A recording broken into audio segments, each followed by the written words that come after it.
Voilà, oké. Hallo allemaal, welkom op een nieuwe stream op de 1 januari van 2026. Dus bij deze een gelukkig nieuwjaar en beste wensen voor dit nieuwe jaar. Nu, vandaag ga ik reageren op het wereldkampioenschap rally van 1996. Toevallig, maar ja, vandaag dus de uitgerekende dag voor dit dus te doen. Dus we gaan er zo meteen aan beginnen. Hello everyone, welcome to a new stream on January 1st, 2026, the first one of this year. So, Happy New Year to everyone, and hopefully you had a good, celebration of the new year. So now, the first stream of this year, I'm going to start, and I'm going to react on the World Rally Championship, yes, of 1996. That's now, today, the perfect day to do this. So, let's start. Voila. Dan gaan we meteen beginnen. And here we go. Let's do this. And then this.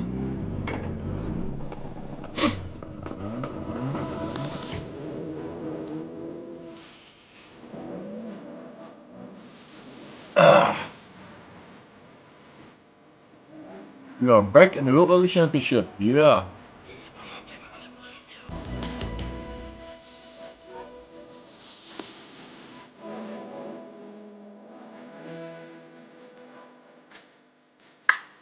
Oh ja.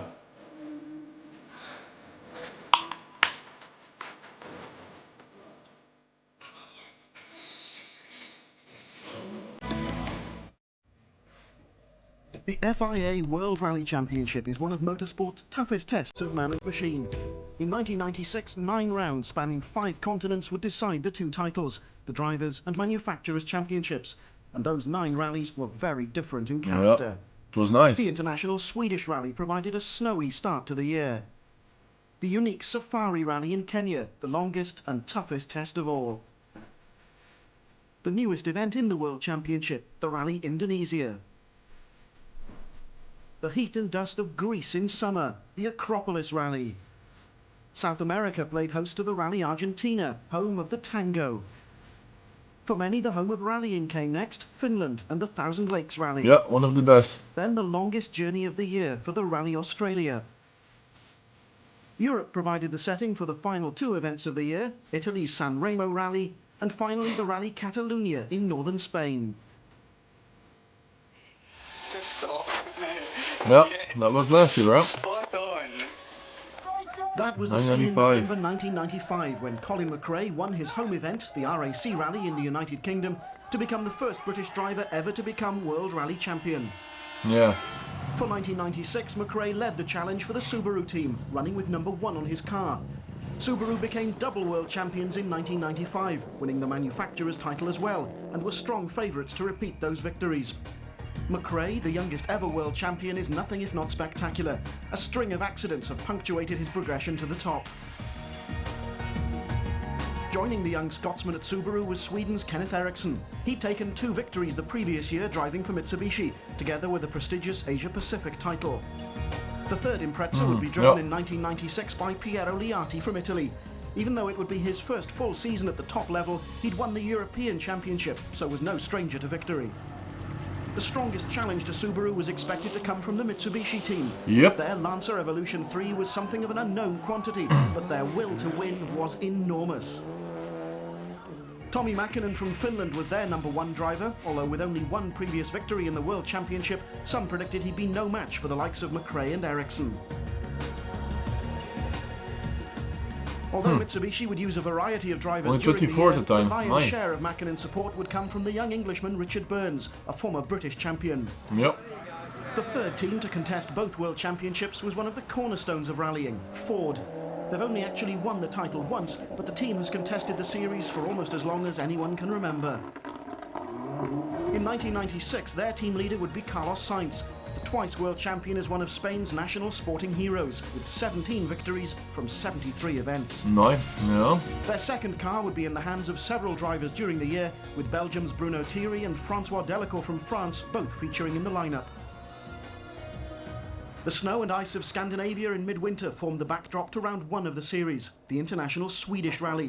Ah Bitterly ja, no cold Monte it may have Carlo. been, Ja, but the oké. spectators were out in their Dat thousands. is juist, ja. Geen Monte Carlo Held in dat the jaar. very north of Europe, the rally was based in the city of Ja. Karlstad. Leg 1 consisted of 9 Boorlangen, stages which took the cars northeastwards to their first overnight halt in Falun, led Sweden, away yeah. by last year's winner Kenneth Eriksson. I'm very happy when I did my move now to the 555 Subaru team, and it's looking very good for the future for me.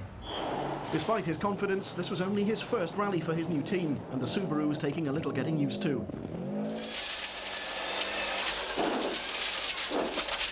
Till hårnål vänster.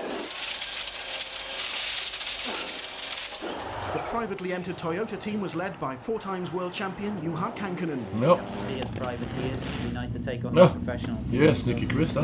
We can, but wait and see. Kankkunen began well. He was equal fastest on the first stage. His Toyota shared the lead with the Mitsubishi of a confident Tommi Mäkinen. Ja, hij is going for it, hè? Hij gaat ervoor. And it seems that we are it's been improved. Soon Mäkinen was out on his own, although not all the drivers were sharing his luck. Teammate Kenneth Bäcklund was one of them. Oh no. Ja. That can lose some time, ja. Dat kan hij altijd mee verliezen. Well, although he was only too aware that the rally's never been won by a non-Scandinavian. Ja. Echt. Opens into 4 right minus over crest. Into 3 left plus over crest. Tightens maybe line 50. 6 left. Carlos Sainz was competing on his first rally in a Ford since 1988, although he was on the pace right from the start. Unlike his teammate François Delacour, who seemed to struggle from problem to problem. Nee. That's too bad. Dat is spijtig, ja. Dan niet een probleem naar de ander. After power steering failure, a broken turbo on stage 4 dropped Delacour out of the top 10. Ja.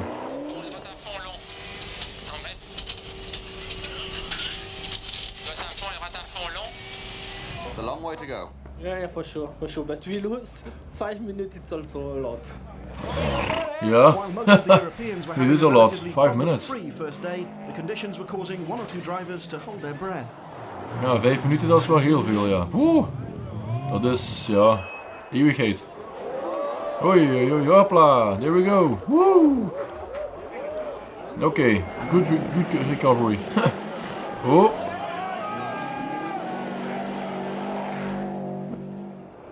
Even Toyota's Thomas Rodstrom on his home event was caught out. Ja, het kan glad zijn, hè. Inderdaad, can be slippery. Ja.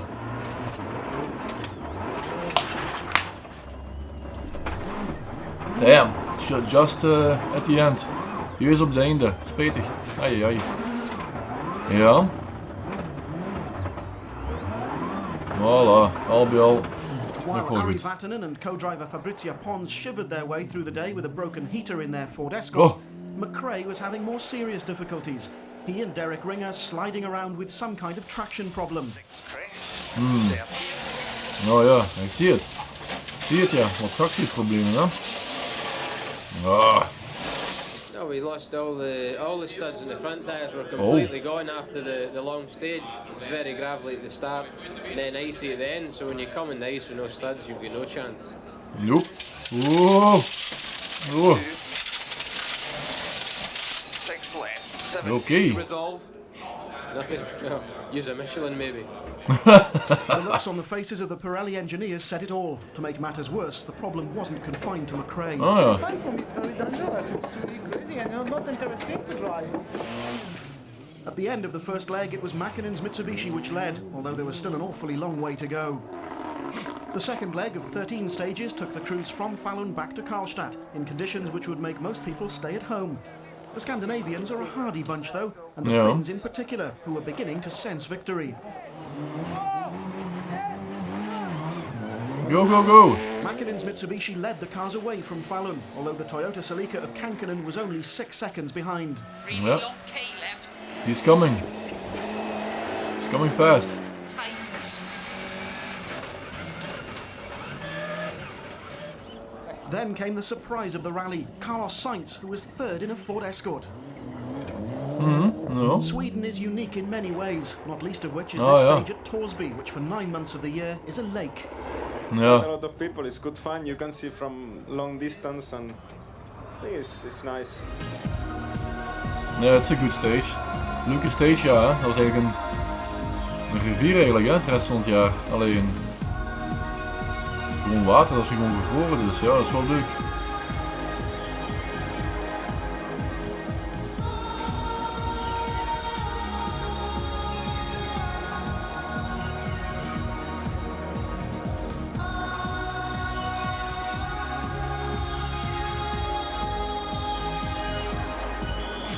Back in the forest once again, Colin McRae was finding day 2 a lot more to his liking. Allee, it's improving, it's good. The conditions are a lot better now. There's a bit deeper snow and the tyres are working, and obviously the gearbox is okay today. By the end of the day, McRae was just 40 seconds behind Juha Kankkunen, who'd slipped to 3rd place. That meant Sainz was 2nd, a terrific performance from a driver supposedly still getting used to his new car. Yeah, yeah. I will say it has been going well. We didn't have any problem at all with the car. But the rally leader was still Tommi Mäkinen, who was more relieved than most to have reached the overnight halt. Yes, I'm very happy because we have been a lot of problem today with the rear diff whole day. The 3rd and final day saw a loop of 5 stages, which would bring the cars back to Karlstad for an afternoon finish. Yeah, okay. The tens of thousands of spectators, on 4 legs as well as 2, knew that there was a treat in store. The day would hold mixed fortunes for the Scandinavians, with Thomas Rodstrom destined to finish in 6th place in his Toyota Celica. Ari Vatanen, though, saw his rally end prematurely when he rolled his Ford Escort. Aye, aye. Kenneth Eriksson brought his Subaru home in 5th place, a slightly disappointing result for the driver who'd won here 12 months previously. Ja, juist ja. Ja.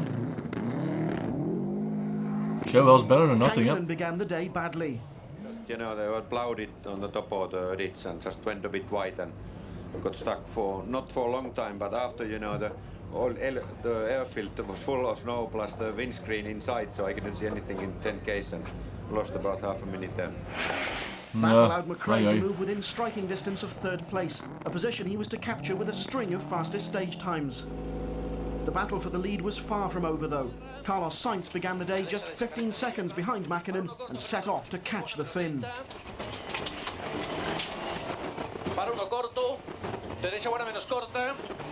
A transmission problem cost vital seconds, however, and Sainz had to settle for 2nd place. Good rally for us, first rally with 4 here in Sweden, which normally we have not much experience, and at least we have a good result. Yeah, exactly. It's an incredible performance and just shows what the man is, twice world champion, and hopefully he's going to be in a Ford this year. Sainz's last-minute dramas handed the rally to Tommi Mäkinen, only his 2nd win on a World Championship event. The Finn had driven superbly. He and co-driver Seppo Harjana hadn't put a wheel wrong and took a well-deserved victory.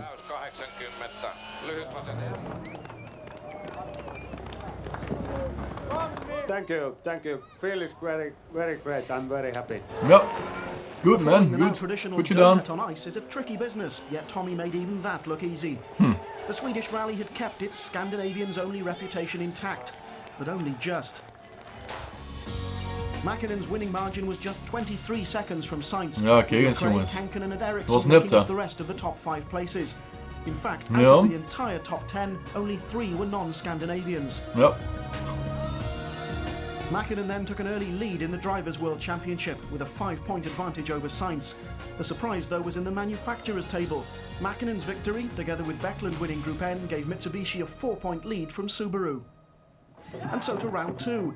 Frozen north of Europe, the series moved to Africa in April, so the contrast couldn't have been more pronounced. The terrain is incredible, it's really fantastic. The scenery is something like you've never seen. It's a real test of driver, car, and the team in total. Yeah, this nice is the rallies Safari Rally, held over the Easter weekend in Kenya on Africa's east coast and based in the capital city, Nairobi. The first leg of the rally will consist of 5 competitive sections covering around 500 kilometers. First away, the reigning world champion Colin McRae in the first of the Subaru Imprezas. So I think the car's very good. Obviously, Toyota aren't as strong as they usually are here. I think everybody's got the same opportunity to win here. Despite only having contested the Safari once before, McRae was the early leader. Yeah, he's going to win it, There were, though, some drivers who'd never competed in Kenya before. One of those was Tommy Mäkinen. Yeah, it's completely different. It's new element for us, and it's a little bit more like adventure. Yeah. After the first section, Mäkinen would be in third place, less than a minute behind McRae. No, that's not that bad. Dat is niet zo slecht. The Ford team had the most experience. Although the car was new to the event, Sainz knew all about the Safari. I think it's special for everybody because it's completely different than the rest. The approach, the type of car, the preparation, everything. Oh, look at that. Sainz was joined by Stig Blomqvist, who was competing on his 25th Safari. Eigen veteraan, 25 When McRae, the early leader, was slowed by a broken drive shaft, de 25e keer dat hij dat meedoet. Ja, die fiets, ja. Aandrijf, as. Is niet goed dus. Dat is jammer. It wasn't all good news for Subaru though. Piero Liatti was forced to drive for most of one section with this puncture, which was changed at the next service halt. No, the problem is this special stage, 50 kilometers for the finish, is the problem, the small rock, and the tire is completely... Ja, it's gone. Het volledig weg, ja. Presented on the Safari by Ian Duncan, who won the rally 2 years ago. In the absence of Juha Kankkunen, the team would count on the experience of the local driver. Oh man, lot of water. Veel water natuurlijk. Maakt het nog moeilijker. The only endurance event in the World Championship, with helicopters allowed to land and offer assistance to the cars. Despite all the technical backup, the Ford team was quickly in trouble. We have a few problems. One is overheating when I stop the car, and we have they cause a shock absorber and a drive shaft as well. So at the moment we are having a little bit of problems. The darkening skies told their own story. Heavy rain caused havoc on this year's rally, with the drivers facing conditions which resembled the RAC rally rather than the normally dry and dusty Safari.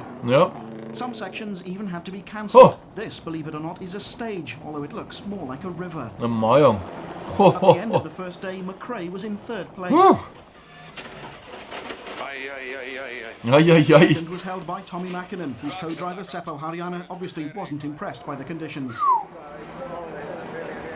The overnight leader was Kenneth Eriksson, and the misted up windscreen seemed to be his only headache. He was well pleased with his performance.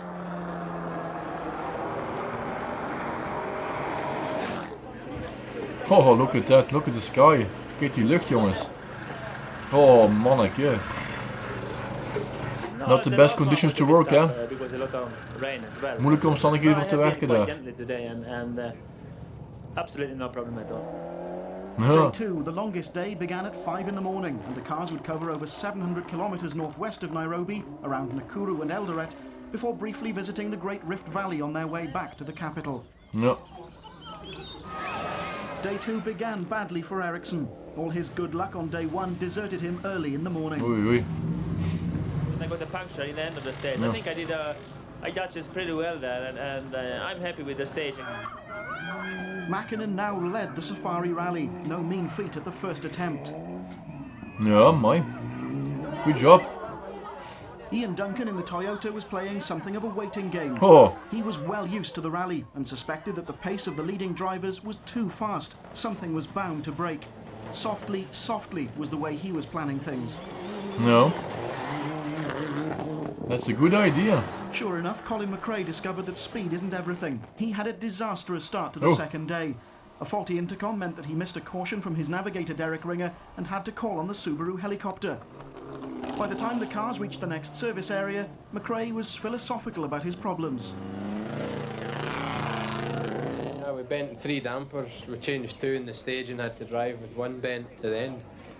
And how much time was that delayed you by? About, I think, 40 minutes from Tommy on the stage. But still a long way to go. Yeah, still a long way to go, yeah. No. The end of the second leg saw the first major retirement among the championship contenders. Suspension failure on Carlos Sainz's Ford Escort had meant that he'd had to drive slowly through the afternoon sections. That had led to the engine overheating, and a dejected Sainz knew that his Safari rally was over. After that second place in Sweden, the Safari had promised so much, yet had ended so cruelly. Ja, kijk eens. Ja, dat is Safari, hè. Dat kan zo... Ja, dat is echt een autosloper is dat, hè. Dat is een real car breaker, hè. In all, the rally lead had changed 3 times during the day. As the cars headed back to Nairobi, Kenneth Ericsson's Subaru was second. That meant that the Mitsubishi Lancer of Tommy Mäkinen led the Safari. The last section was very good for us. Our car was working very well. Suspension was, I'm very happy for that. Ja. Oh, look at that. Iconic picture. Echt een iconisch beeld dan met die Toyota.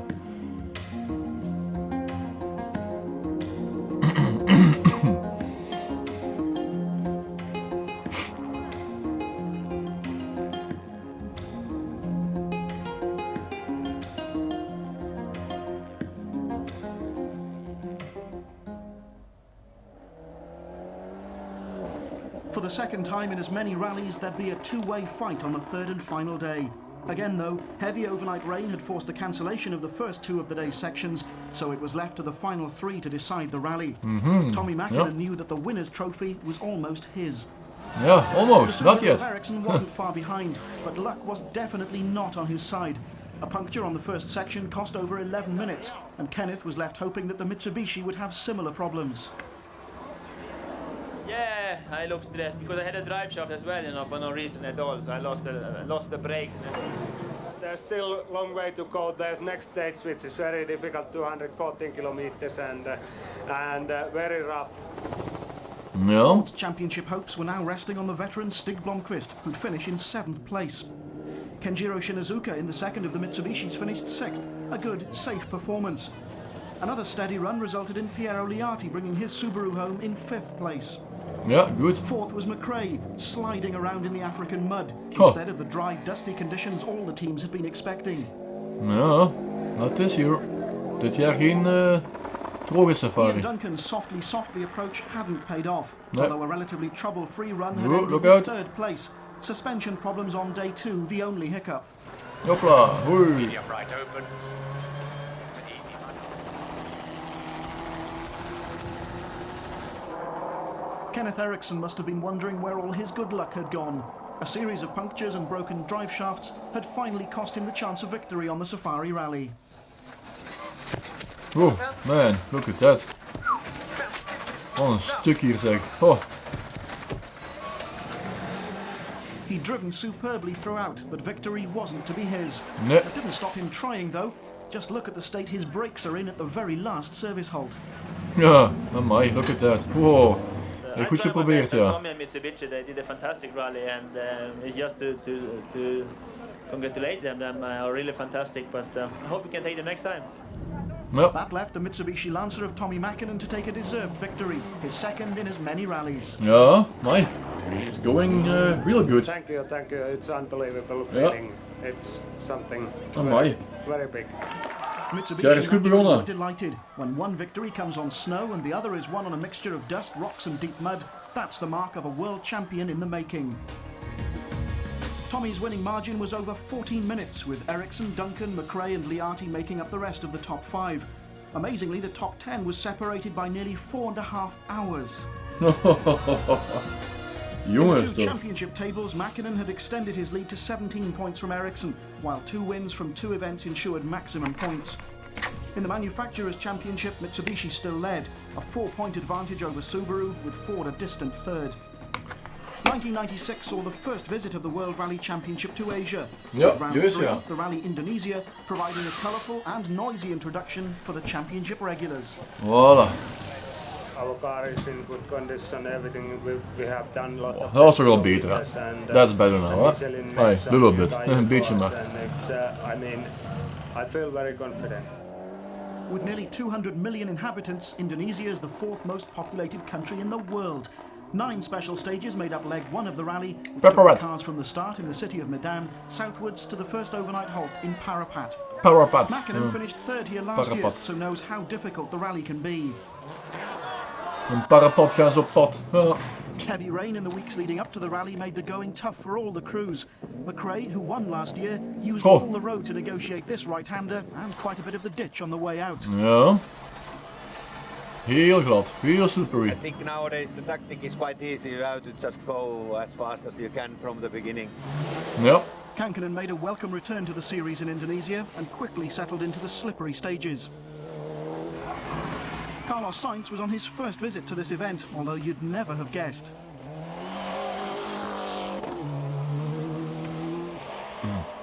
Kenneth Eriksson's another driver who's competed on this event before, on his way to becoming Asia Pacific champion. Slippery break, vinkel höger. One of Eriksson's competitors in that series was Richard Burns, who was destined to become the first retirement of this year's rally. Oh, too bad. Aye, aye. At the end of the first stage, the slippy corner in the notes, and the car just didn't turn into the corner, and it rode up a small bank on the outside and then just nudged the tree, which wouldn't have been too much of a problem, but it damaged the oil cooler. Ja, too bad. Was joined in Indonesia by the Welshman Gwyndaf Evans, who's responsible for a lot of the Ford team's test and development work. Whoa. Piero Liati had a new co-driver, Fabrizio Pons. The Italian pair was soon in the thick of things. The damage to the front of the Impreza a clue as to what happened. Ja, yeah. Not the greatest. Oh, that's like some damage. 2 trees just in the middle of the road, and they didn't move, so we banged into them. Mäkinen was another who'd been colliding with bits of Indonesia. In his case, as the side of his Lancer suggests, it was a little more serious. Yeah, It was very good, and then suddenly extremely slippy. It was no grip at all, and started sliding down straight to the concrete grids, and over the concrete grids it's bent quite hard. McRae was now locked in battle with Mäkinen for the lead. Considering the conditions, it was a close contest which McRae was pleased to be leading. Yeah, it's been good, fairly close, but very difficult with the inconsistency of the conditions, but that's par for the course here. Behind the leading pair, third place was also hotly contested. Kankkunen, displaying yet more battle scars, and his navigator Nicky Grist demonstrate just how slippery the conditions were. Keep right of a jump to absolute right of a crest. 120, look at the right height. Richard Burns was about to be joined on the road back to Medan. This time, though, it was Subaru who suffered. Kenneth's hit a bridge parapet. It seems that Tommy Mäkinen had a bit of good fortune, hit the same bridge parapet and carried on, but Kenneth stopped. Ford too were suffering. Sainz had gearbox problems. Yeah, I can hear it. Yeah, go it. I've lost the third and the fourth gear, so I have to go from second to fifth, and it's not so easy because stages are quite slow. No. Liati must have thought he'd had his problems for the day. Nope. He hadn't. The first day had one last trick up its sleeve. Mitsubishi, then Subaru had lost cars. Now it was Ford's turn. Gwyndaf Evans retired his Escort with the simplest of faults. We appear to have run out of fuel. Over. Aye. And he got some fuel from a roadside place, 4 litres, which got him going. Of course, when he came here, he told us what he'd done, and that's outside the regulations. So we had no option, but that's it. He's out of the rally. The end finally too bad. Dat is jammer, hè. Ahead of the remaining crews lay day 2's 7 stages, which would bring them back to Parapat after a little over 12 hours on the road. Parapat. The lush De green Parras. Paddy Field soon saw the first retirement of leg 2. Tommy Mäkinen. Oh. Aye. Radiator was leaking and engine just overheat and Aye. Het wordt een bondige uitleg. Was now out on his own. That explains it, everything, huh? Yeah, too bad for Tommy. It's very, very difficult to drive for 2 days when you've got a 3-minute gap. It's always nice to fight all the way to the end.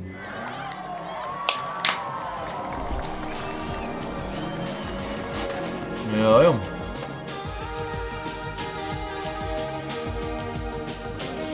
Oh. Aye.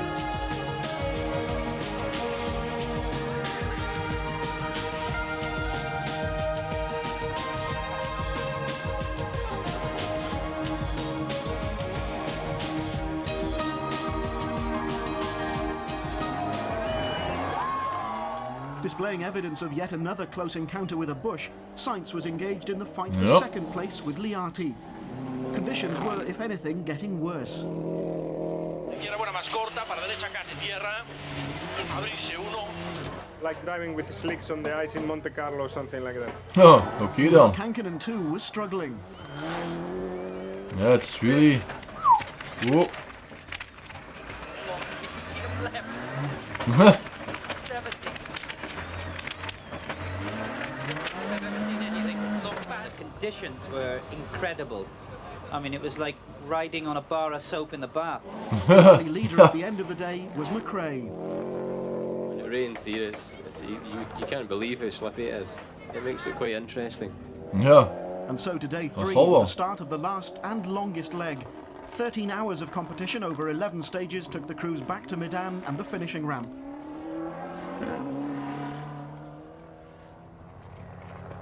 The morning saw the spectacular and needless retirement of the leader.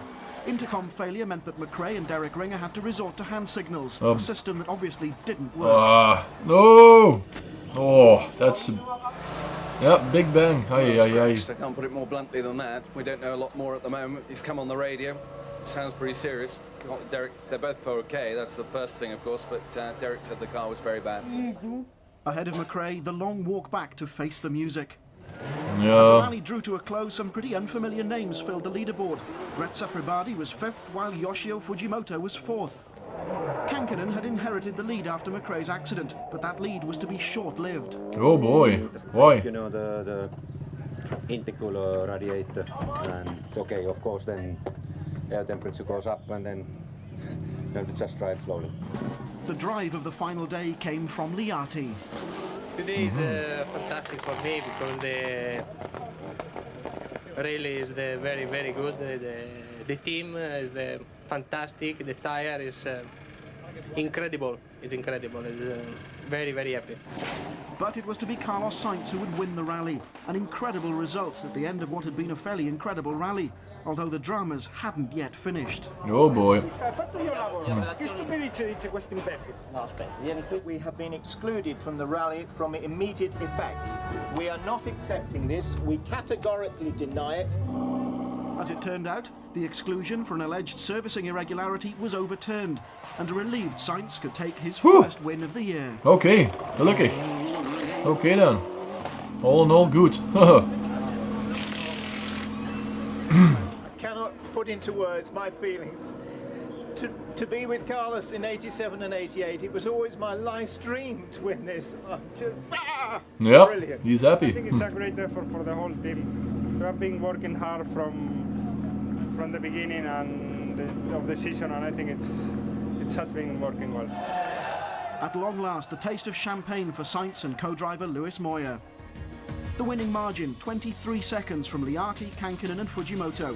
Local drivers occupied most of the remaining top 10 Yeah, places. I see that. It's only the top 3 that I know. Only the top 3 ken ik, voor de rest. Al die andere In the namen. Drivers' Championship, Mäkinen still led despite his retirement, although Sainz's victory meant that he was now only 5 points behind. Ja, exciting. Subaru now led the manufacturers' table, with Ford having closed the gap on Mitsubishi. Ja, ja. The third hot event in a row came next, Greece's Acropolis Rally. Also a nice rally. Wel een goede rally dit.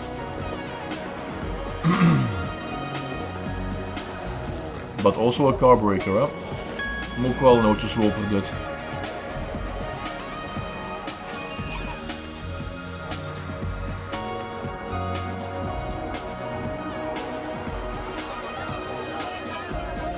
A lot of new stages, but always with the same characteristic: very rough, very rocky, very bumpy, and that is the general condition of it. Has been always like that. Very rough. It seems a lot rougher than normal. A bit slower and more twisty, but very tough for the tyres and the car.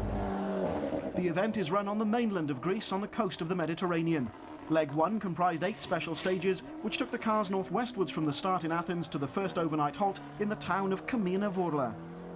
Camila Vorla, my. Following his retirement in Asia, McRae seemed inspired in Greece. A blistering time on the first stage saw him take a lead of 30 seconds. Oh, that's a good start. I was very surprised. Yeah, the engine me didn't too. feel good at all on the way up, but everybody was complaining of the same thing. And the way down, obviously, we went very well, but it didn't feel so good. Mäkinen was quickly off in pursuit, but it seemed he could do nothing to catch McRae.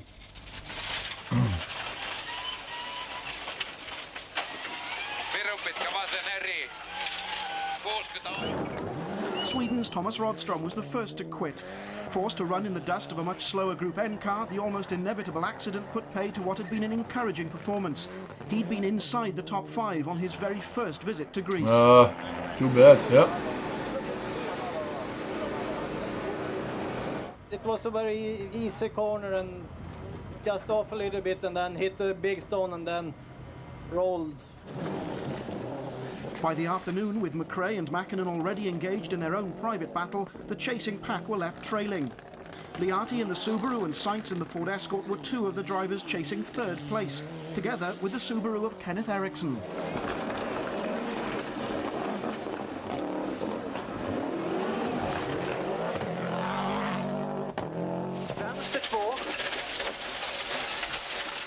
Behind those 3, meanwhile, was Sainz's 4th teammate in as many rallies, Bruno Thierry. Yes, I can tell you I'm very pleased to be here after 6 months inactivity, and we still with the same team, with Ford Motorsport, and yes, I'm quite happy to be here. Yeah, okay, Thierry good. made a good start, although individual performances were about to be overshadowed by controversy.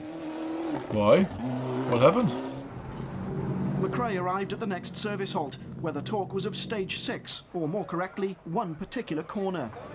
After the recce, we recce'd a certain way, which was correct, and then we came on the rally and the organisers had blocked that road. Oh. And we almost had an accident, went off the road trying to avoid the blockage. By some reason the spectators block it because they want us to make the hairpin.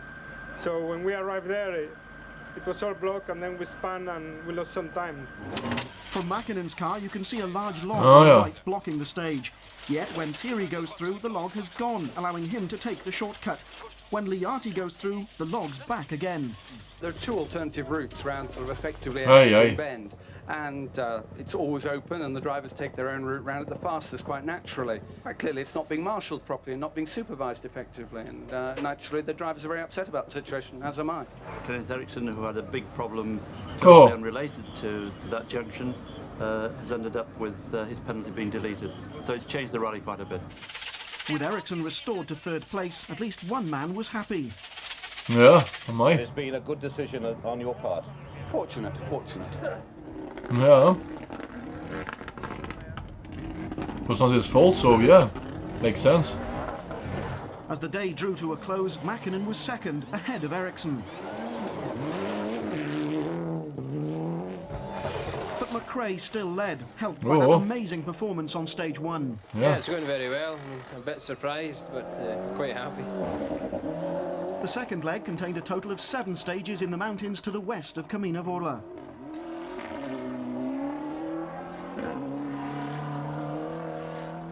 The Greek spectators, always wildly enthusiastic, sensed that McRae wasn't prepared to throw away 1st place as he'd done in Indonesia. He began well and would do everything he could to safeguard the lead. Mäkinen was in hot pursuit, but knew that McRae would be difficult to catch. Yeah. Especially in Greece. He's good there, huh?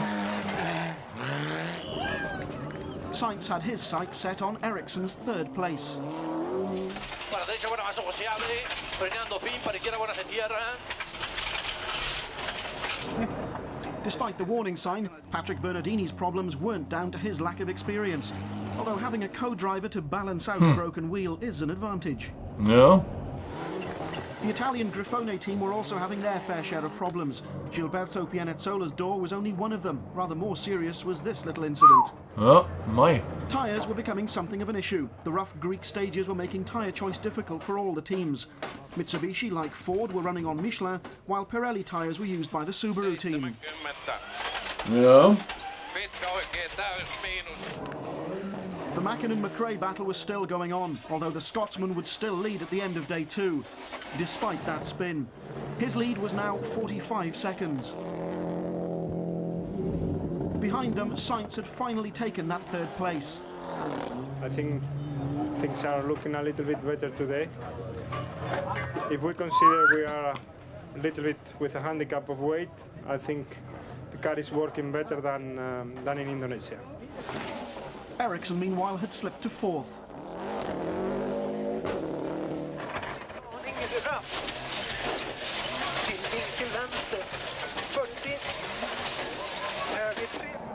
Liati, always the faithful team player, was 5th. Leg 3 consisted of 6 special stages, none of which was less than 20 kilometres in length. The cars left Kamina Vorla at 8:30 in the morning for the long, hot drive back to Athens. McRae began the day fairly well, although he was 3 seconds slower than Mäkinen on the very first stage. Into 4 right plus, tightens long. Oh, nicely. No, we're struggling. We tried hard on the 2 stages and Tommy was a lot quicker, so. Mäkinen was charging on the morning of day 3 and took 20 seconds off McRae in a little over 70 kilometres. Aside from the battle for the lead, Belgium's Freddy Loix was 7th, while his fellow countryman Bruno Thierry was 6th. There were more serious problems for the Subaru of Kenneth Eriksson. The Swede had to stop and change a puncture which cost over 3 minutes and dropped him a place. Yeah, I see that. Handed 4th to Piero Liati. Yet again, a steady and remarkable drive was rewarding the Subaru team with valuable championship points. Yeah, that's good.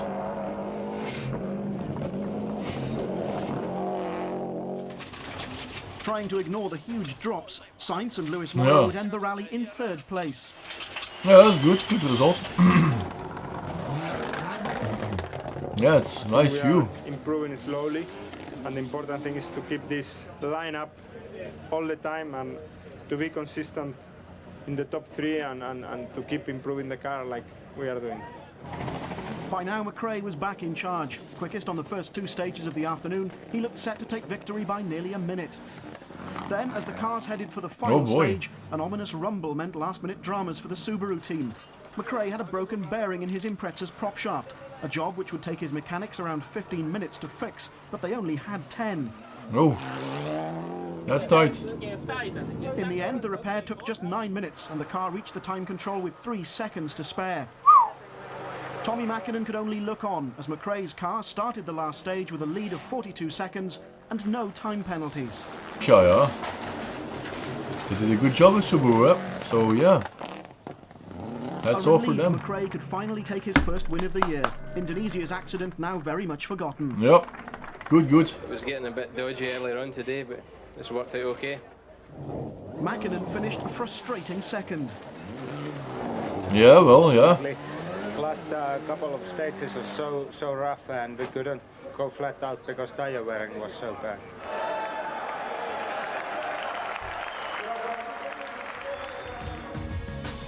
"50 seconds McRae's winning margin, with Mäkinen, Sainz, Liati and Eriksson finishing in that order. Bruno Thierry finished 6th. Yeah, but still, good result for Tommy. Still led the Drivers' Championship, but McRae was now catching Sainz. At almost the halfway point in the season, those 5 drivers could still take the title. Yeah, amai. It was very much the same in the Manufacturers Series, although Subaru now had a lead of 40 points. From a European summer to a South American winter as the series crossed the Atlantic for the Rally Argentina. I'm going to try my best anyway. Obviously I need to keep the points up. Tommy's still got a good points lead, so I'll try my best. I feel very confident again to make a good competition between the other drivers. The rally is based in the foothills of the Andes Mountains, northwest of the capital city, Buenos Aires. Leg 1 comprised 13 stages to the west of the headquarters city, Cordoba, covering nearly 200 kilometres, and taking the cars around 9 hours to complete. Oh my. Mäkinen quickly made his intentions obvious and took an early lead. For McRae, though, there were spectator problems. Yeah, I can see that. Oh. Rallying is almost a religion in South America, and those huge crowds cause problems for all the teams, as McRae explained. That one spectator, there's far too many spectators standing on the road everywhere. You can get an idea of a driver's eye view of the huge crowds from Sainz's car, or from this helicopter shot of Eriksson. Ja, it's a lot. Amai. Dat is veel toeschouwers. But once clear of the spectators, it became obvious that the battle from the Acropolis was still very much on. Mäkinen might have led, but McRae was off in hot pursuit. Yeah, of course he is. Yet, for the second time in 1996, McRae was overdue at a service area. Then he turned up, minus the car. We did an accident on the last stage about 2 kilometres from the end. Aye, aye. Was it finished? That left Kenneth Eriksson upholding Subaru honours. It was now vital that both remaining cars finished. Yeah. Yeah, for the points, of course, huh?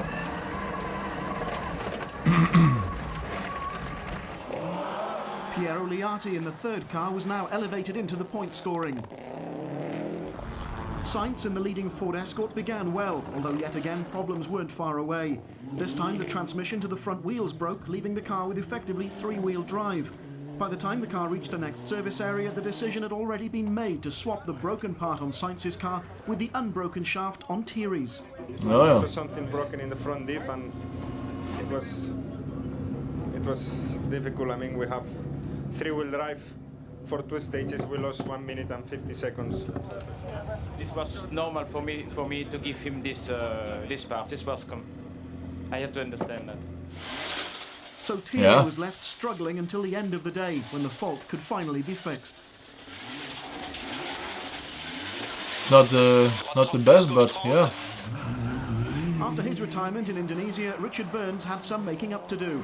His Mitsubishi was setting some fairly quick times and his run was trouble-free, although Richard himself was complaining of a bad head cold. No. There were no such problems for Mäkinen, who ended day one with a lead of 26 seconds.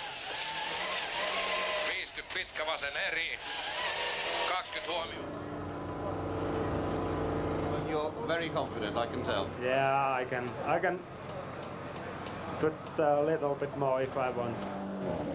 Eriksson was second, making good use of the in-car drinks bottle. Yep. You drinking? Whoa!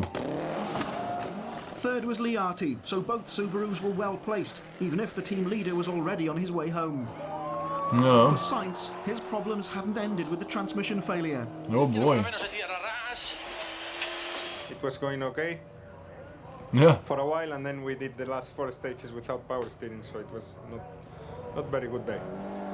Nope, Leg 2 not of the really. rally consisted of 10 stages to the north of Cordoba. Another 9-hour day would see a further 200 kilometers of competition, including the super special stage at Jesus Maria. Mäkinen and Seppo Harjana were fastest on 2 of the first 3 stages of the day, and their only problem was a spin on the 4th, caught by our in-car camera. Ooh. Eriksson knew that he'd have his work cut out to catch Mäkinen. He, though, would have a troubled day, as would Piero Liati, although the Italian's problems were more serious. Oei, oei. Yeah. Big jump, very, very fast, and the car is completely out, and the problem, the gearbox in this moment. For once, Sainz was flying. Yeah.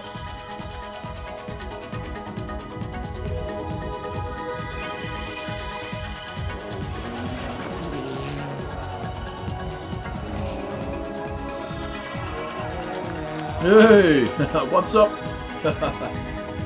Nice.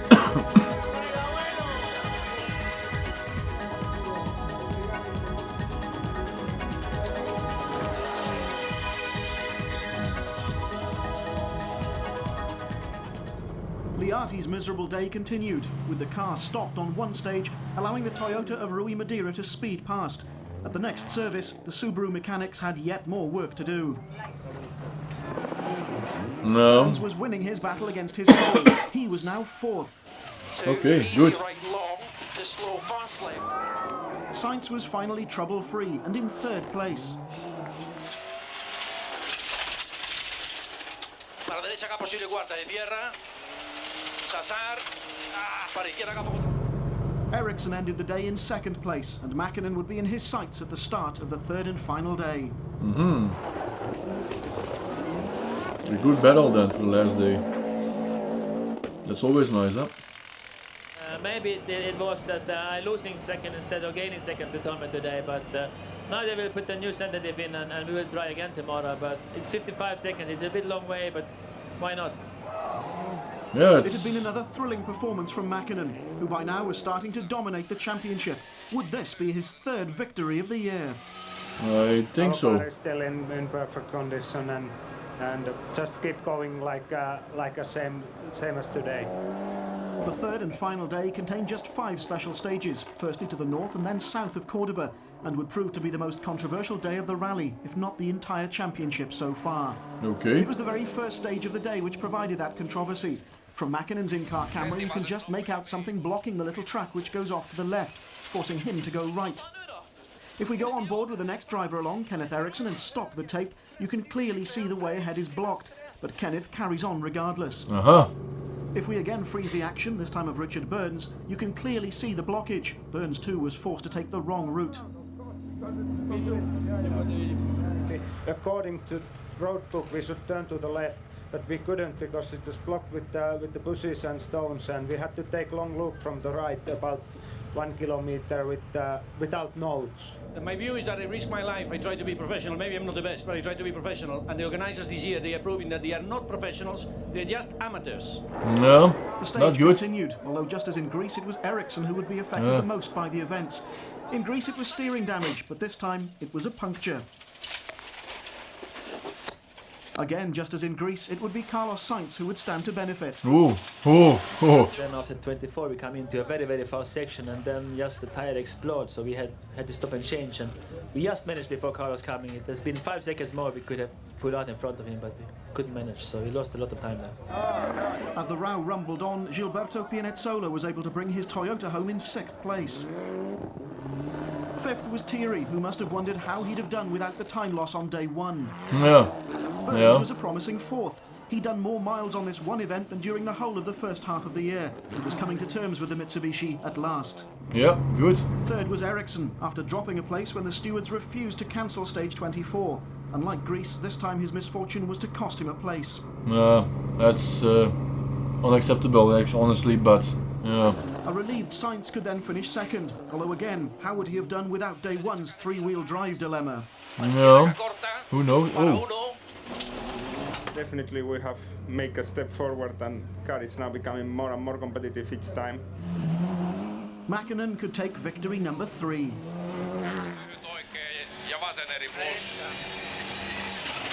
Yep. Good. These scenes were fast becoming the norm for the finish of a rally. No, of course, I'm very happy. It was absolutely perfect. Never one to turn down the chance to spray some champagne, Tommy and Seppo were now on course to equal Didier Auriol's record of 6 wins in a season. Mäkinen's winning margin was confirmed at 1 minute 35 seconds from Sainz, and an unhappy Kenneth Eriksson was 3rd. Burns and Thierry rounded off the top 5. His win left Mäkinen with a lead of 13 points in the World Drivers' Championship. Sainz was still 2nd, but McRae's retirement means that he dropped to 4th behind Eriksson. In the Manufacturer Series, Subaru still led, but Mitsubishi had closed the gap to 22 points. Yeah, it's exciting year. The Midnight Sun, a typically Scandinavian picture. A postcard around every corner, yet the scenery only tells half the story. This is the country whose drivers have dominated the FIA World Rally Championship since it began, and the country which staged the Thousand Lakes Rally, round 6 of this year's series, Finland. Yep, one of the best rallies in the world.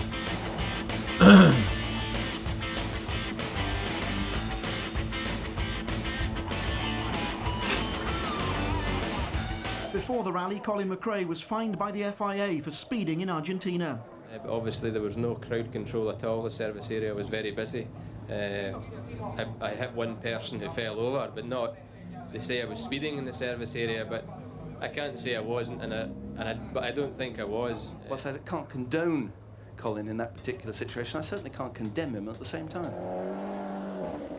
Finland, in the very north of Europe, spends much of the year under a blanket of snow and ice, but the rally at the end of August was run in glorious sunshine. Based in the city of Jyväskylä, leg 1 consisted of 10 stages. The very first of those was cancelled by the organisers after a serious accident when one car left the road and hit a group of spectators, killing one.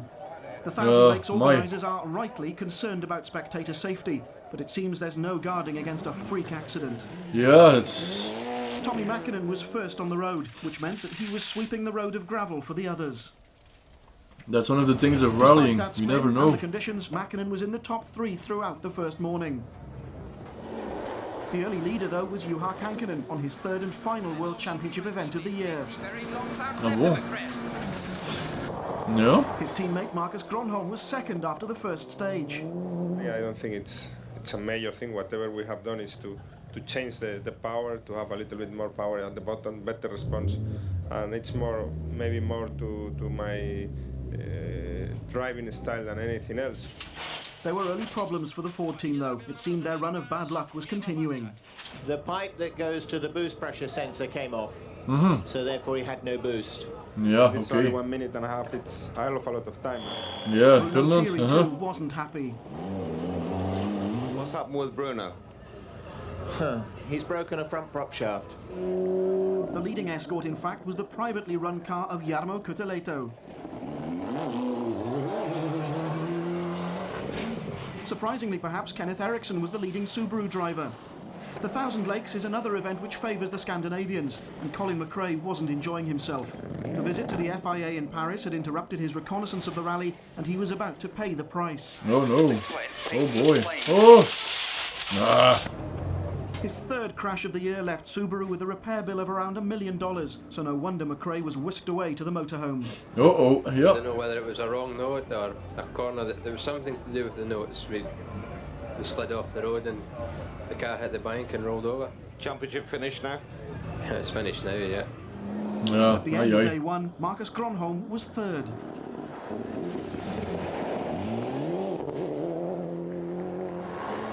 Tommy Mäkinen had recovered slightly. He was now 2nd. Okay, that's good.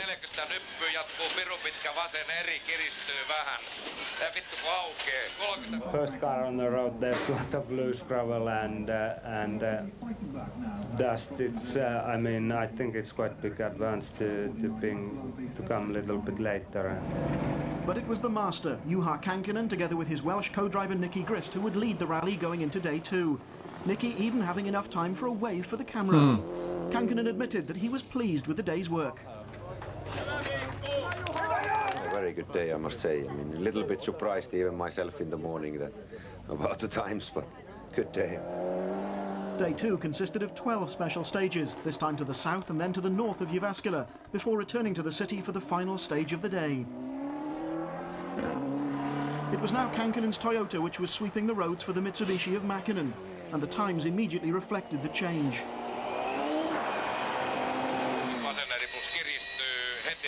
Look how fast it goes, huh?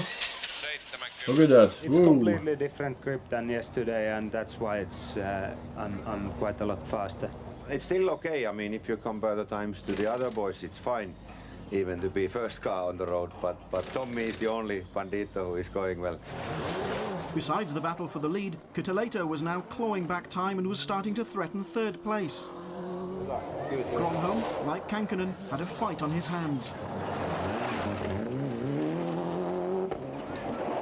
Bruno Thierry had another miserable day. He began it in 11th place and soon lost even more time. An electrical fault put pay to any hopes he'd had of a good result. The Ford jinx was continuing. That's too 1 bad. kilometer before the finish, the engine stopped suddenly. And it was for me difficult to start the engine again, and we lost 11 minutes in the stage. Harry Rovanperä, like Kutuleito, was another Finn in a Ford. He, though, was about to see his native country the wrong way up, and he retired soon afterwards. Yeah. Rallying's almost a national sport in Finland, and huge crowds were sunning themselves in the forests watching the action. Things were pretty stable, though. Eriksson ended day 2 in 5th place. Jarmo Kutuleito's escort was 4th, although the Finn was relieved to have reached Jyväskylä. At the end of the day, we had the troubles with the clutch, and the last stages we drive very slowly and carefully and try to get the car in the service area. Marcus Gronholm was 3rd, but he'd have one eye on his mirror on day 3. I hope I could push a little bit more tomorrow, and Kutuleito is coming very good also, so we have to go. Yeah. Kankkunen, though, had lost the battle for the lead and would start the final leg in 2nd place. But would the conditions now favour him? I have nothing to lose, only to win. So I mean, I will go as fast as I can, and Tommy still have to think about the championship a little bit, but I don't need to think about that, so I can just go. Mackinnon led the rally, something he was getting used to. It's been very good day, yes. Not even any minor problem. Leg 3 to the west of Jyväskylä contained just 6 special stages, although the final day also had the earliest start, 6 a.m. Oh, yeah. Day 3 would see Ford's problem strike for the very last time. Sainz thought he'd almost made it to the finish when disaster struck. No way. On the very last stage of the rally, mechanical failure brought his event to a cruel end. Yeah, that's that's horrible, huh? Aye, aye. He's lost all drive to all 4 wheels. There's no forward motion at all. Something's broken in the transmission and that's it. Sainz's exit left Thomas Rodstrom in 6th place for Toyota. Ericsson was 5th in the sole remaining Subaru. Then came the first of the 2 all-finish battles for 3rd place. In the end, Marcus Gronholm lost out to Jarmo Kutuleito, the Toyota losing time to the Ford on each one of the final 6 stages, allowing Kutuleito to take a deserved 3rd place. No. The other battle for the lead was pretty much cut and dried. Despite Kankinen's years of experience, he was destined to finish 2nd, although not without a fight. Yes, of course. Nice driving, huh? And so, yet again, for the 4th time this year, it was Mäkinen who won. Yeah, good. I would say it was one of the most difficult rally to win. I think you have made it so difficult. He did very good work. The bottle.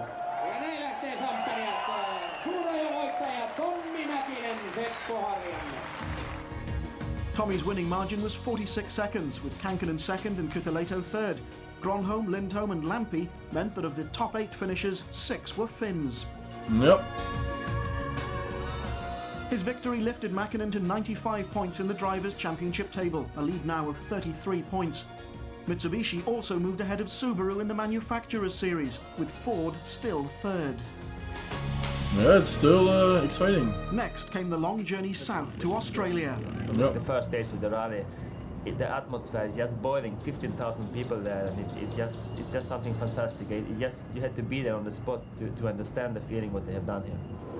Ericsson was referring to Langley Park, to many the future of rallying. Yeah, super special. I like that, but I prefer the wheel stages. This is good for show. Goed voor de show zoiets, hè, super specials, maar nee, zoiets. Maar ik heb toch liever de echte stages in de rallies. Perth, the capital of Western Australia on the coast of the Indian Ocean, once again provided the base for this year's rally. Yep. Apart from 2 visits to Langley Park, Leg 1's 11 stages were all to the south of the city.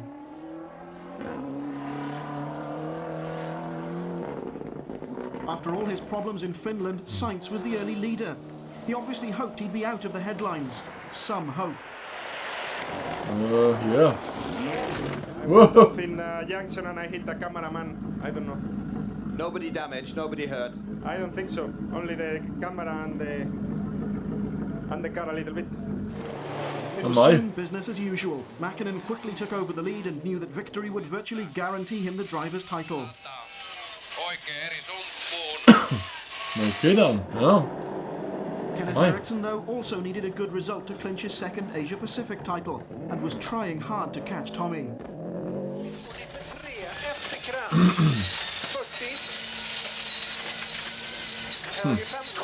Also a bad camera.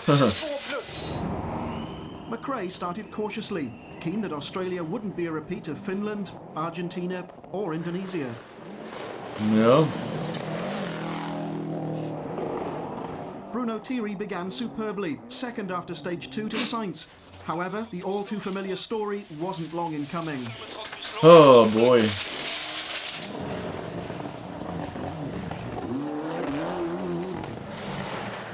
Restored to the team after missing the Thousand Lakes, Piero Liati was another who began well. His problems, though, were uniquely Australian. Oh. Unfortunately, we were killing a kangaroo. Yeah. Australian Neil Bates lost his wipers, then hit muddy water. A perfect combination for zero visibility. When yeah. the wiper arm runs under the scuttle panel, the rod broke and we had no windscreen wipers. And that sounds like a simple problem, but it was so muddy out there, and we ended up losing 7 minutes in the stage. Ah, that's his too much. Place back in Argentina, a confident Richard Burns came to Australia minus the head cold. He was 5th at the end of day 1. 4th was McRae, although he admitted he wasn't trying 100%. I just don't feel very confident in the stages and the tyres, so I'm taking it a bit easy.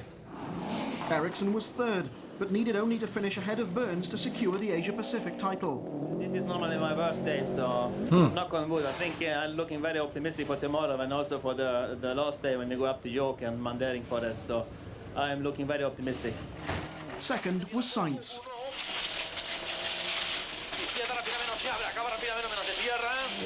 37 seconds separated Sainz from the overnight leader, Mäkinen.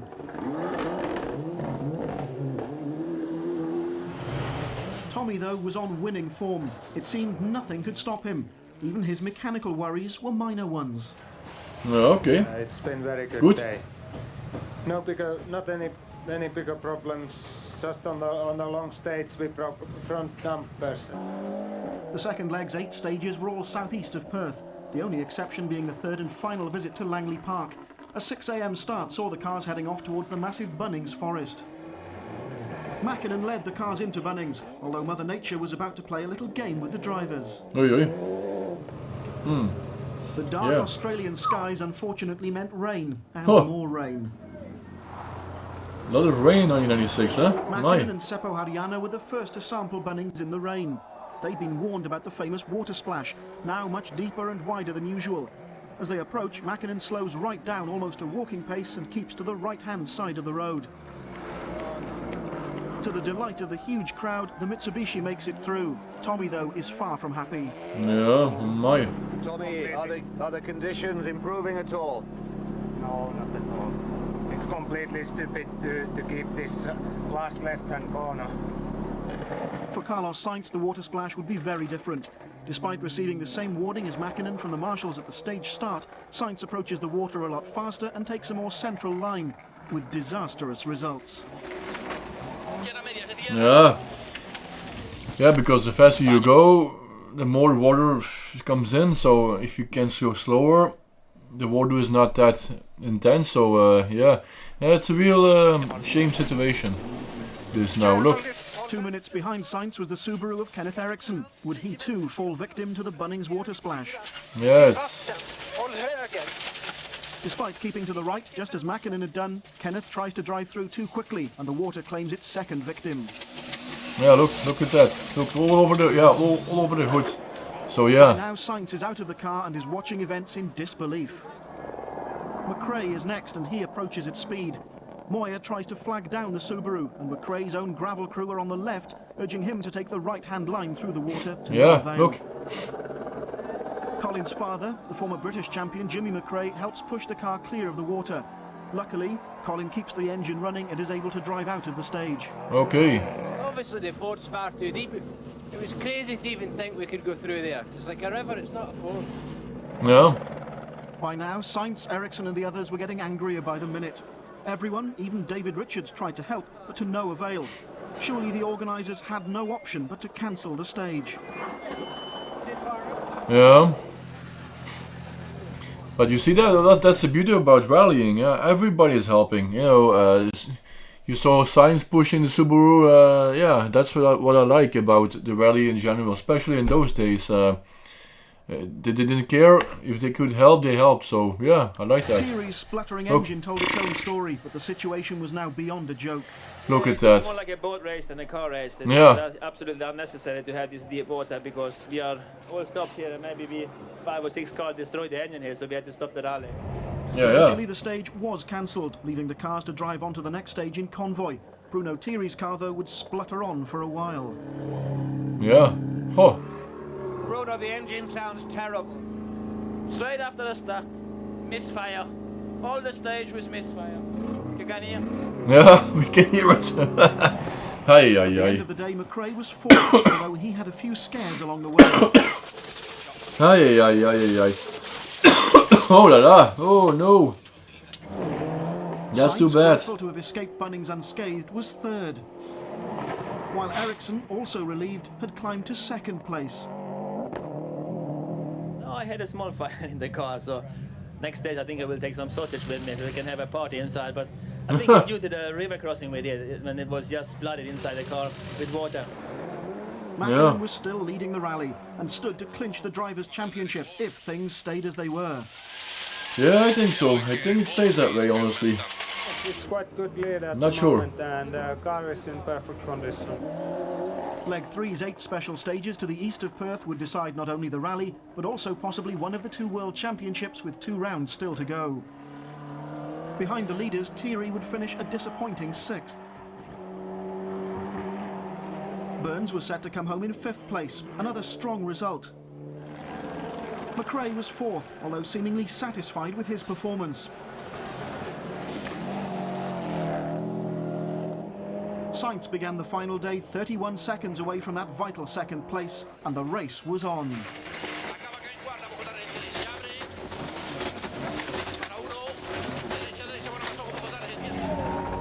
No matter how Ericsson drove, Sainz was taking time off him on every stage.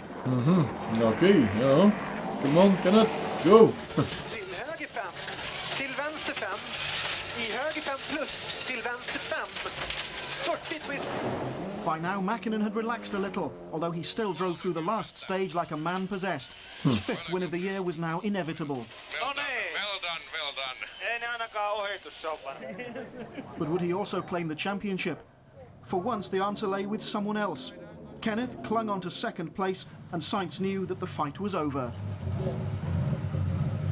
I think Tommy deserved this championship and he has been driving fantastically, so no objection. Congratulations. It's unbelievable feeling. It was Nice. most of one of the most hardest pressure today. Yet more champagne, his 5th victory of the year, and still 2 rounds to go. Am I? Yeah. Did a good job. Mäkinen's winning margin was 1 minute and 17 seconds from Ericsson, whose second place was enough to give him victory in the Asia-Pacific Championship. Sainz finished 3rd, McRae 4th and Burns 5th. To confirm the Drivers' Championship positions, Mäkinen, with 115 points, is the new world champion. Sainz has 74 points, while Ericsson now has 66. Yep. The Manufacturers Series, however, is still wide open. Mitsubishi still lead, although the gap is just 9 points. Yeah, that's not that much, yeah. Exciting. The series returned to Europe for the final 2 rallies. The penultimate round, round 8, was the San Remo rally in Italy, which began with the latest in a long line of prestigious retirements. Mäkinen, the newly crowned World Drivers' Champion, lasted only a kilometre. Oh! Ay, ay, ay. Ay, ay, that's too bad. Oh, oi. So much too fast that it was just lifting a little bit over the crest and slightly side, just half. Yeah, look at that. Whoa. Immediately there was a hell of a big concrete. Tommy wasn't the only finished retirement on stage 1. Jarmo Cutuleto also crashed out early. Bad luck, Jarmo. Bad luck. That's life. Yeah. With loose gravel causing 1 or 2 problems for the front runners, Andrea Dalla Villa was the surprise leader of the rally, although normal service would soon be resumed. Piero Liati on his home event was soon in second place, although the slippery gravel even caught him out. Whoa! Whoa! Yeah.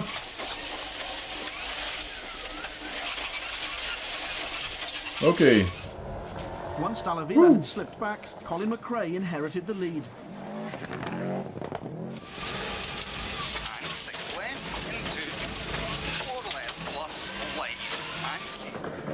The ever spectacular McRae was delighting the That's crowd. spectacular, yeah. I like that image. Bruno Thierry That's a good had one. short first day in 7th place.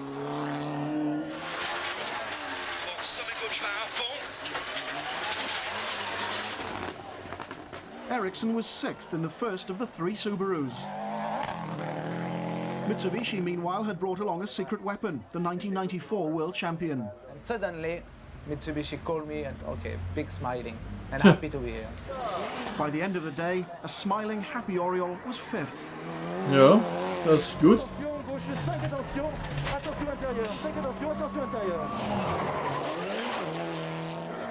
Sainz would have been 5th, but deliberately incurred a 10-second penalty and dropped to 8th, hoping that the extra 3 cars sweeping the road of gravel would help. Yeah, there's always a gamble, huh? If that works or not. Then came the first of the local drivers, Gilberto Pianezzola, whose Toyota was 4th. The identical car of Dalla Villa was now 3rd after that dramatic start, while Liati in the Subaru was 2nd. E destra 2 meno lunga, e sinistra 2 più, e destra 3 più. Once again it was Liati's teammate McRae who led the rally. With Mäkinen out of the way, it was imperative to score maximum manufacturers' points. Yeah, true, yeah. Oh, that's close. Oh. Good day? Yeah, very good. I think the time here was very good, so very happy. A windy start to the second day. The longest day saw McRae set off with a slender lead over his teammate. Liati, though, was in hot pursuit on stages he knows well. But on the morning of day 2, we lost another Italian, Dalla Villa, who rolled his Toyota into retirement. Yeah, I see that. Oi, oi. Aye. Yeah. Too bad. Pianezzola, meanwhile, was dropping back, unable perhaps to stand the pace of top-flight rallying. Oriol's debut for Mitsubishi wasn't going well either. Yeah. Why? Ah, shit. Yeah. We think it's a centre diff failure, and under the present rules, of course, we can't change it till tonight, so I'm afraid we're going to slip down the leaderboard a little bit here. A charging Sainz was beginning to threaten the leading pair. His gamble looked to have paid off, if only it hadn't rained.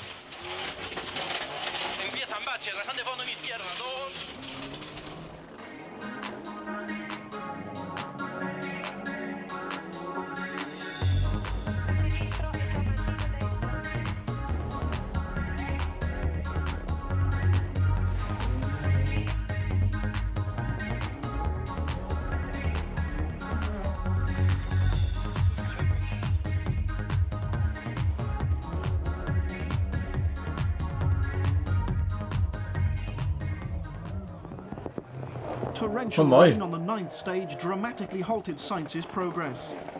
Oh, yeah, that's a lot of rain. I said it before, a lot of rain in 1996. Just before we start, 4 minutes oh, yeah. Before, it was giving incredible rain and we lost half a minute. Oh. Rui Madeira's problems were a little more obvious. Yeah. His off meant instant retirement. Yeah. And so to the end of the gravel stages. By the time the cars headed back towards Sanremo, Thierry was 5th.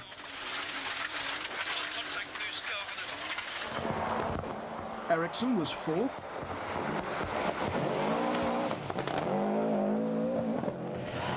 While Liati had slipped to 3rd. Più il tornantone destro.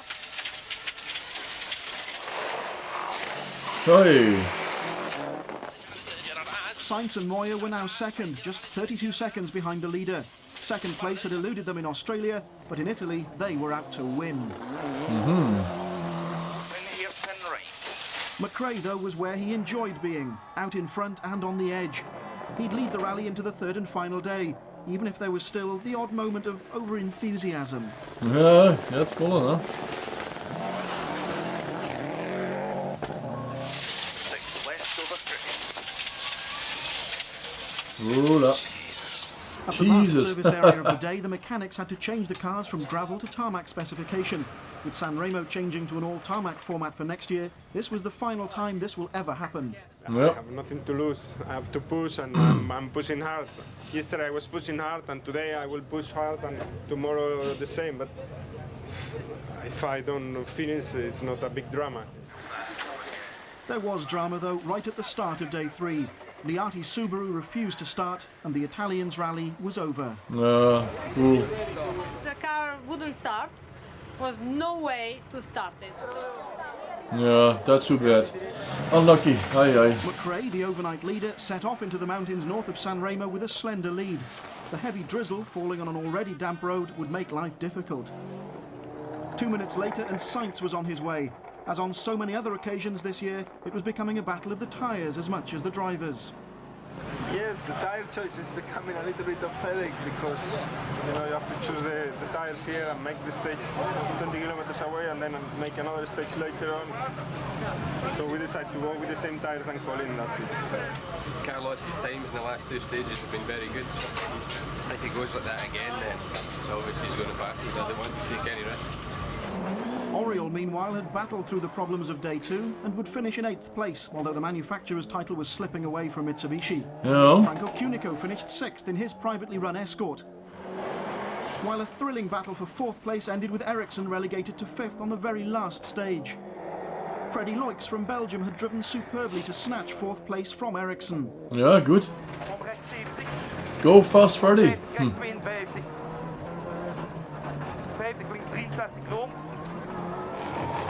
The Toyota practically flew around the narrow, twisting mountain roads on the final day. Thierry took a deserved 3rd place. After all his disappointments, a podium finish was just reward. Yep, very good. But at the front, the battle for the lead went right to the wire.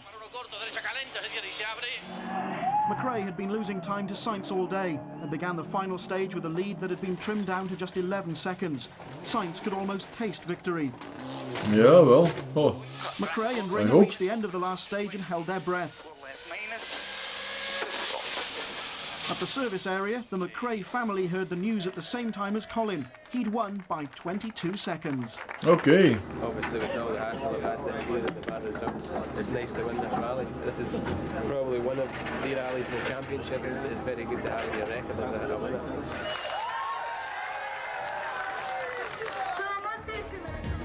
So McRae had 22 seconds to spare, although Ford's consolation came in the form of 2 podium finishes.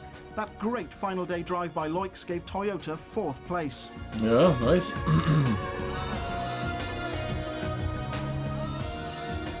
Although the Drivers' Championship had already been decided, Sainz was still in 2nd place behind Mäkinen, with McRae 4th. Yeah, it's also... Yeah. Subaru had now established a 33-point lead going into the final rally of the season. Round 9, the Rally Catalunya, was held in Carlos Sainz country. Obviously here in Spain, for me it's something a little bit more special. I feel okay, I hope I can do my best. Any team orders this year? No team orders, but no team orders within the team. The only order is to win the manufacturer's title. Yeah. 6 stages made up the first leg of the rally in the mountains west of the base town, Lloret de Mar.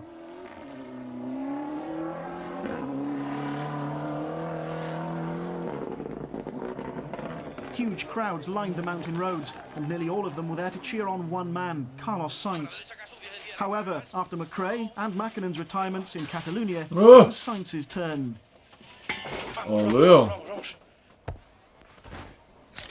Ay, ay, ay. Oh, that's, yeah, unexpected. Bruno Thierry was then left flying the Ford flag. Louis was just before the corner and he said slowly, and even I was quite off the road because it was so slippery. I tell you, it was like ice. Yeah. Sainz and Moya were helicoptered back to Lloret, leaving the car still in the stage.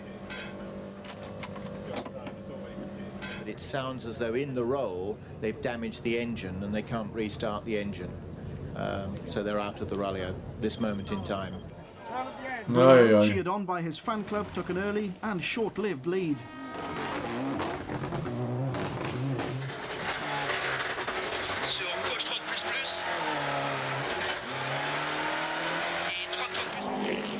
Piero Liati was hard on his heels and snatched the lead on the 2nd stage. No.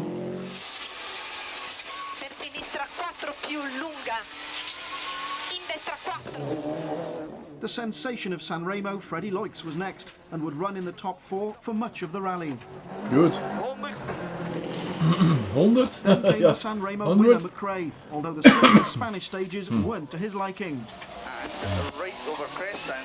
To start with, they were very inconsistent. It was very slippy and damp under the trees. The last 2 weren't so bad. Mäkinen had a replacement co-driver after Haryana had injured his back in Sanremo, although they too had a moment on Sainz's bend. Oh! Yeah, more lucky. Richard Burns was once again driving the 2nd Mitsubishi. Ericsson was another who had one of those moments he'd rather forget. Whoa! With Must be nice. Oriol Gomez was now the leading Spaniard in 5th place. It was an amazing performance in the two-wheel drive Renault Megane. Oh, look at the Huge people. crowds packed the final stage of the day and saw Mäkinen safely and frustratingly perhaps end day 1 in 5th place. McRae was 4th, for once playing a supporting role to one of his teammates. Yeah. Loix was 3rd with another Belgian, Thierry 2nd, although just 6 seconds covered 2nd to 4th places. Wow, exciting, man. And so it was Liati's Subaru which led, but only just. Yeah. Do you think now this is a rally you can win? I think. Day 2 began and ended with a long motorway drive south, with the day's 7 stages all based south of Barcelona.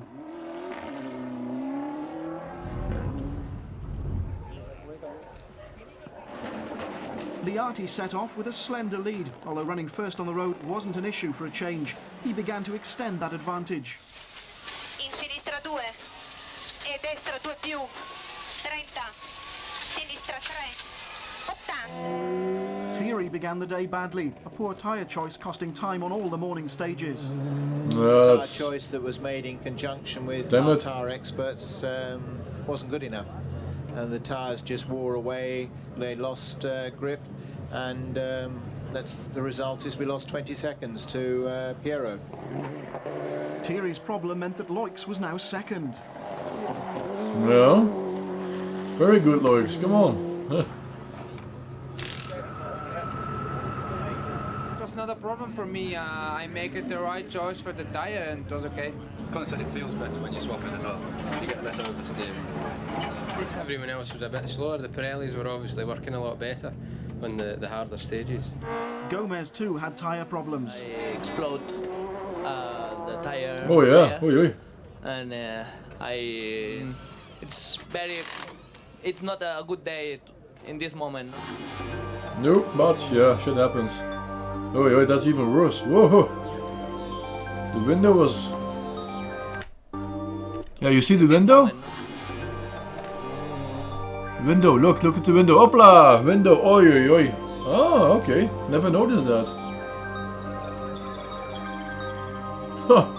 Oh, damn.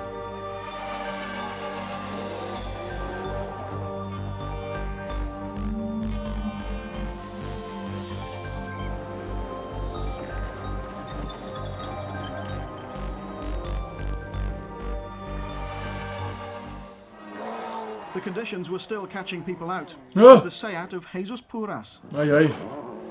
Yeah. By the end of the second day, Patrick Bernardini's escort was up to 6th place. Mäkinen and his new co-driver Juha Repo were still 5th. Ah, yes, Juha Repo. Vasen, varo sisä, soraa. While Thierry had recovered a little and was 4th. Good contact. 3.25 moins coupé. Loix was proving that his 4th place in San Remo hadn't been a fluke. He was in a strong 3rd place. Yeah, good job, come on. McRae, though, had moved quietly up through the leaderboard. He ended day 2 in 2nd position, just 3 seconds behind the identical Subaru of Piero Liati. 3 seconds before a calling. Tomorrow morning is the big attack, yes. Hopefully we can go for it and may the best man win. Yeah. The third and final leg was virtually a rerun of the first in the mountains west of Lloret.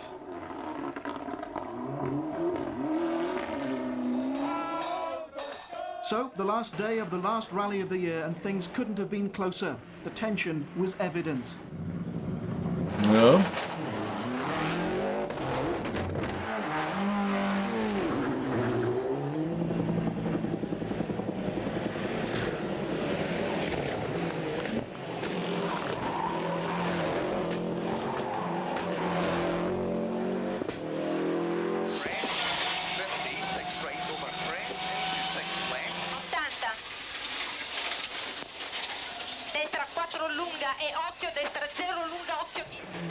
As the two Subarus battled it out, Richard Burns in the Mitsubishi became the last victim of a spectacular season.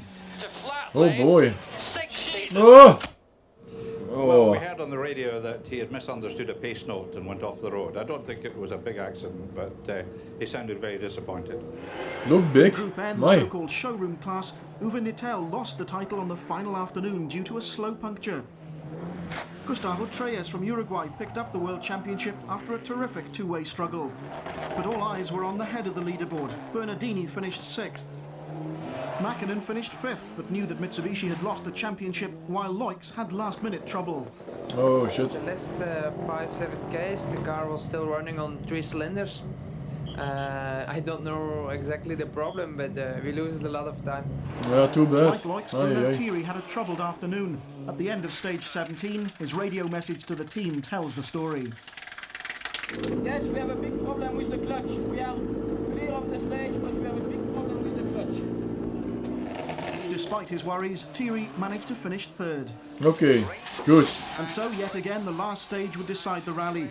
When Liati reached the end of the final stage, there was only one question. What was his time? 22:56. Okay. McRae came through next, and he immediately knew that he'd done it. 54, so that means you've won it by 3 seconds, yes? No, more than 3. Yeah, we've won it anyway. That's the main thing. My part of such a drama as this is what all World Championship rallying should be about. Right to the wire, decided over a handful of seconds on the last stage. Victory donuts for McRae, although the champagne spraying was tinged with sadness. That would be his last event with Derek Ringer. Yep. The final positions. That 7-second margin giving McRae one of the closest victories of the year. Liati's 2nd place equalled his best result of the year in Indonesia, while Thierry, Loix and Mäkinen rounded off the top 5. McRae's victory in Catalonia lifted him into the runner-up position in the drivers' table above Sainz. Good. Ericsson and Liati ended the year in 4th and 5th places respectively. Subaru's 1-2 gave them the manufacturer's title, but the size of their win surprised many. Yeah. Catalonia also saw 2 of next year's machines unveiled. The wraps came off 2 new World Rally cars, one from Ford, the other from Subaru. With these cars, 14 rounds, and such a close finish to this year's series, 1997 will, I'm sure, be another vintage year. Yeah, that's it. That's for this Sunday, 1997. I will watch it and react on that then. So that's the plan. Voilà, dat was het hè. Dus het jaar 1997 zal dan voor nu zondag zijn dat ik erop ga reageren. En ja, that's it hè. Voilà, dat was het. Was een goed jaar. Ik vind 96 wel een goed jaar om te kijken. Dus ja, was wel goed. I enjoyed 1996 season. It was a good year. A lot of rain, my. Veel regen wel hè. Goh. Ah my. So yeah, that's it. Yeah.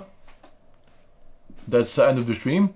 Later on I will stream again and I will play American Truck Simulator. So yeah. I'll see you then. So yeah, thank you and goodbye. Voilà. Dat was het nu dan voor deze stream hè. Ik heb dan nu, voilà, dan ga ik straks nog wat streamen. En dan ga ik American Truck spelen. Dus dan zie ik jullie wel voor die stream dan. Hè. Goed. Maar het was nu goed. Dus bedankt en tot ziens.